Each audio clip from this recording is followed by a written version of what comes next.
Time to Live by Joe Haldeman. Originally published in the May 1977 issue of Analog magazine.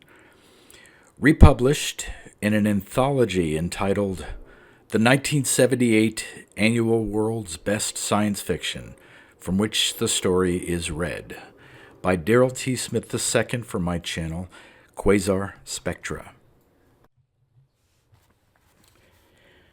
The man who owns the moon, they called him, while he was alive, and the man who owned the moon for some time thereafter. D. Thorne Harrison. Born 1990 in a mean little Arkansas strip mining town. Formal education terminated in 2005 with his escape from a state reformatory. 10 years of odd jobs on one side of the law or the other, escalating ambition and power. By the age of 35, billionaire chairman of a diversified, mostly legitimate, corporation. Luck, he called it. One planet was not enough. About a week before his 40th birthday, Harrison fired his board of directors and liquidated an awesome fortune. He sank every penny of it into the development and exploitation of the Adams-Beeson drive, brought space travel to anyone who could afford it, bought a chunk of the moon to give them someplace to go, pleasure domes, retirement cities, safaris for the jaded rich, made enough to buy the votes to initiate the terraforming of Mars.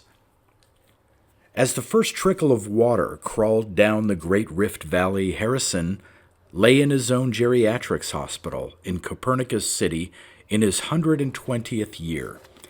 The excitement may have hastened his passing. Move it, move it, move it! Down the long white corridor, two orderlies pushed the massive cart, drifting in long skips in the lunar gravity, the cart heavy with machines surrounding a frail wisp of a human body, dead cyborg of D. Thorne Harrison. Oxygenated fluorocarbon coursing through slack veins, making the brain think it still lived.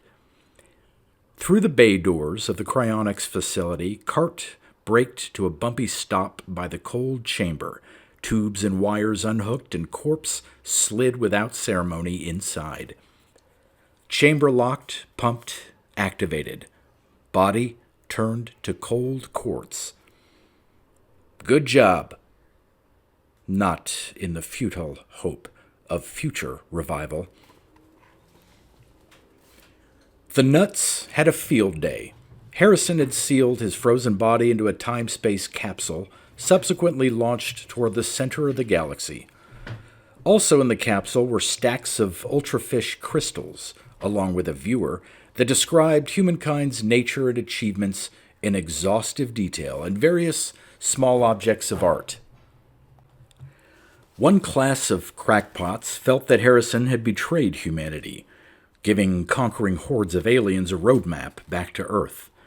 The details of what they would do to us and why provided an interesting refraction of the individual crackpots' problems. A gentler sort assumed a priori that a race of aliens able to decipher the message and come visit us must necessarily have evolved away from aggression and other base passions. They would observe, perhaps help. Both of these groups provided fuel for solemn essays, easy masters' theses, and evanescent religions. Other opinions? Glad the old geezer got to spend his money the way he wanted to.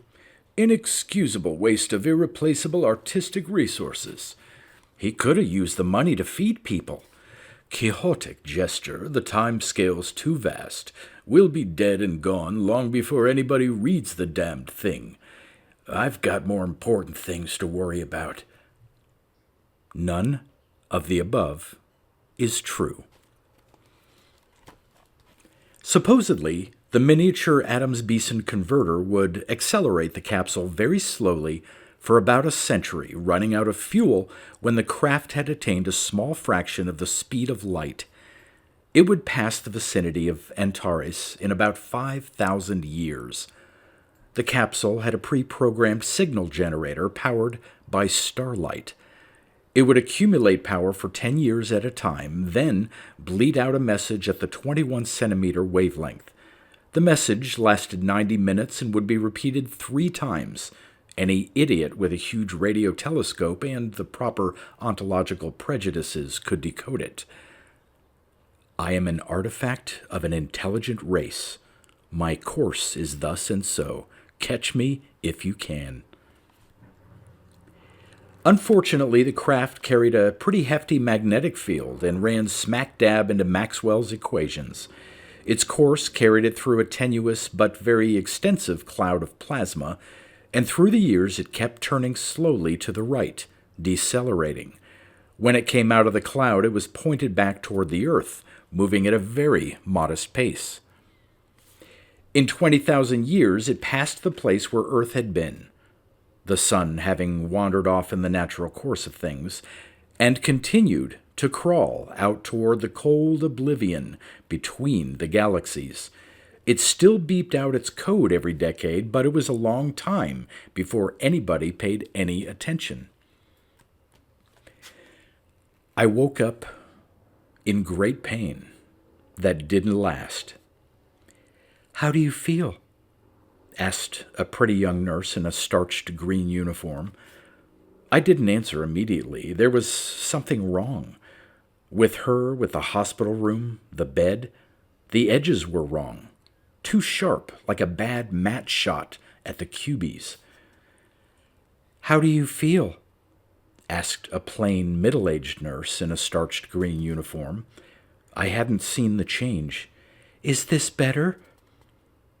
I said it didn't make much difference. My body was 100 years younger. Mind clear, limbs filled with springy muscle, no consciousness of failing organs.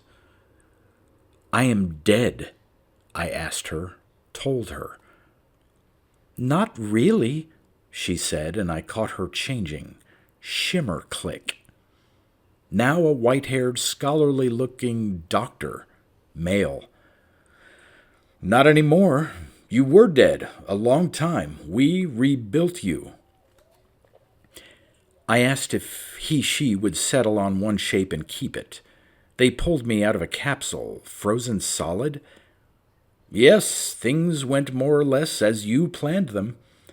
I asked him what he meant by more or less. "You got turned around and slowed. It was a long time before we noticed you." I sat up on the bed and stared at him. If I didn't blink, he might not change. I asked him how long a time. "Nearly 1,000,000 years. 874,896 from the time of launch." I swung to the floor and my feet touched hot sand. "Sorry." Cold tile. I asked him why he didn't show me his true form. I'm too old to be afraid of boogeymen. He did change into his true form, and I asked that he change back into one of the others. I had to know which end to talk to. As he became the doctor again, the room dissolved, and we were standing on a vast plain of dark brown sand in orderly dunes. The vague shadow in front of me lengthened as I watched. I turned around in time to see the Milky Way, rather bright, slide to the horizon. There were no stars. "Yes," the doctor said, "we are at the edge of your galaxy." A sort of sun rose on the opposite horizon, dim red and huge, nebulous at its boundaries, an infrared giant, my memory told me. I told him that I appreciated being rebuilt and asked whether I could be of some service. Teach them of the ancient past? "No, we learned all we could from you while we were putting you back together." He smiled. "On the contrary, it is we who owe you. Can we take you back to Earth? This planet is just right for us, but I think you will find it dull." I told him that I would very much like to go back to Earth, but would like to see some of his world first. "All of my world is just like this," he said. I live here for the lack of variety. Others of my kind live in similar places. I asked if I could meet some of the others. I'm afraid that would be impossible. They would refuse to see you even if I were willing to take you to them. After a pause, he added, It's something like politics. Here. He took my hand, and we rose, his star shrinking to a dim speck, disappearing. The galaxy grew larger, and we were suddenly inside it, stars streaming by. I asked if this were teleportation. No, it's just a machine, like a spaceship, but faster, more efficient, less efficient in one way. I started to ask him how we could breathe and talk, but his weary look cut me off. He seemed to be flickering, as if he were going to change shape again, but he didn't. This should be interesting, he said, as a yellow star grew brighter, then swelled to become the familiar sun. I haven't been here myself in 10,000–12,000 years. The blue and green ball of earth was suddenly beneath us, and we paused for a moment. It's a short trip, but I don't get out often, he said, apologetically. As we drifted to the surface, it was sunset over Africa. The shape of the western coast seemed not to have changed much. The Atlantic passed beneath us in a blur, and we came to ground somewhere in the northeastern United States. We landed in a cow pasture. Its wire fence improbably seemed to be made of the same shiny duramel I remembered from my childhood. Where are we? I asked. He said we were just north of Canaan, New York. There was a glideway a few kilometers to the west. I could find a truck stop and catch a ride. He was flickering very fast now, and even when he was visible, I could see the pasture through him. What are you talking about? I said. They don't have truck stops and glideways a million years in the future. He regarded me with fading scorn and said we were only 5 or 10 years in my future, after the year of my birth, that is. 20 at the outside. Didn't I know the slightest thing about relativity? And he was gone. A farmer was walking toward me, carrying a wicked-looking scythe. There was nothing in the pasture to use it on but me. Good morning, I said to him, then saw it was afternoon. He walked to within striking distance of me and stopped, grim scowl. He leaned sideways to look behind me. Where's the other feller? Who? I'd almost said I was wondering that myself. What other fellow? I looked back over my shoulder. He rubbed his eyes. Damn contacts, what are you doing on my property anyhow? I got lost. Don't you know what a fence is? Yes, sir, I'm sorry. I was coming to the house to ask directions to Canaan. Why are you out walking with a funny costume on? I was wearing a duplicate of the conservative business suit Harrison was buried in. It's the style, sir, in the city. He shook his head. Kids, you just go over that fence yonder, he pointed, and head straight till you get to the road. Mind you don't touch the fence and watch out for my goddamn beans. You get to the road and Canaan's to the left. Thank you, sir. He had turned and was stumping back to the farmhouse. In the truck stop, the calendar read 1995. It's not easy to be penniless in New York City, not if you have a 20-year-old body and over a century's worth of experience in separating people from their money. Within a week, the man who had been Harrison was living in a high-class flat behind the protection of the East Village wall with enough money stacked away to buy him time to think. He didn't want to be Harrison again. That he knew for sure. Besides, the boredom of living the same life over he had known as Harrison by the time he was 50 that his existence was not a particularly happy one, physically addicted to the accumulation of wealth and power, incapable of trusting or being trusted.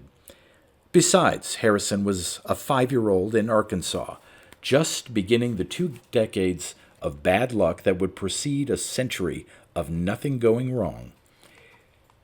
He had this sudden cold feeling. He went to the library and looked up microfiches of the past few years' Forbes and Bizweek, and found out who he was by omission. For less than $1,000 he gave himself a past, a few documents to match counterfeit inserts in government data banks, then a few seemingly illogical investments in commodities that made him a millionaire in less than a year. Then he bought a failing electronics firm and renamed it after himself, Lassiter Electronics.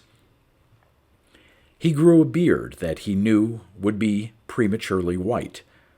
The firm prospered.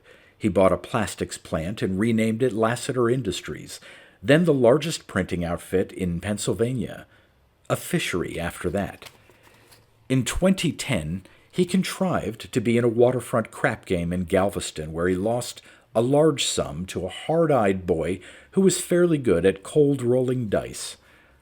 Lassiter was better, but he rolled himself crapouts. It was 2 days after Harrison's 20th birthday and his first big break. A small bank, then a large one, an aerospace firm, textiles, a piece of an orbital factory, microbearings and data crystals, now named Lassiter Limited. In 2018, still patiently manufacturing predestination, he hired young D. Thorne Harrison as a time and motion analyst, knowing that all of his credentials were false. It would give Harrison access to sensitive information.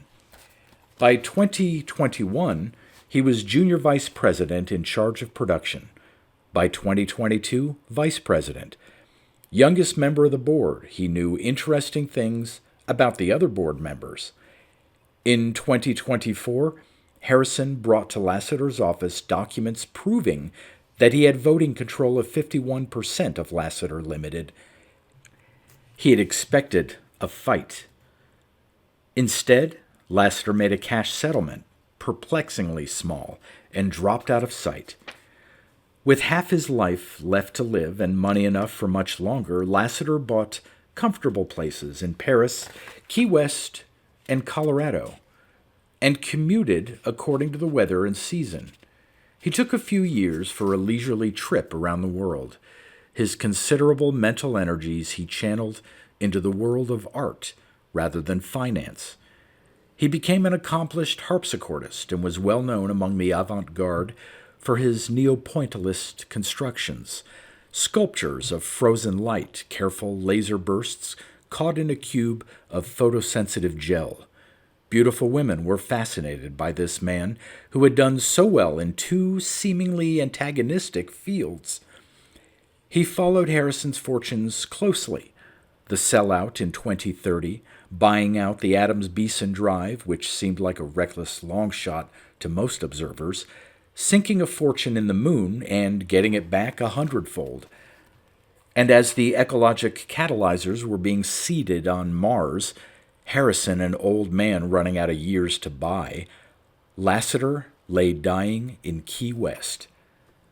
In the salt breeze on an open veranda, not wanting to clutter up his end with IV tubes and rushing attendants and sterile, frigid air, he had sent his lone nurse away on an errand that would take too long, his last spoken words calm and reassuring, belying the spike of pain in his chest.